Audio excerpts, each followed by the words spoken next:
ফুচকা যখন বোন খাইয়ে দেয়।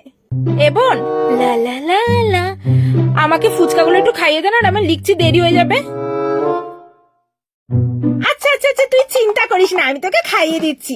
নে বড় করে আ কর, আ আ কর, আ কর, আ।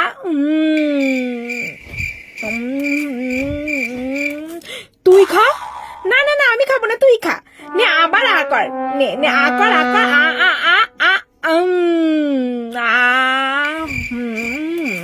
তুই খাচ্ছিস না কেন? সবটা আমাকেই খাইয়ে দিচ্ছিস।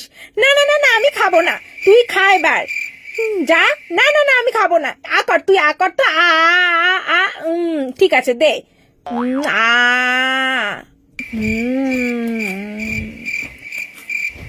এবার তুই একটা মুখে দে। আরে না রে, ওই ফুচকাওয়ালাটা না বাথরুম করে হাত ধোয়নি, আর ওই হাতেই আলুটা মেখেছে, আমি দেখেছি। আর তুই তো জানিস আমি এইসব খুব ঘৃণা পাই, তাই জন্যই আমি খাবো। হ্যাঁ, যা বাবা, কি এমন করলাম আমি?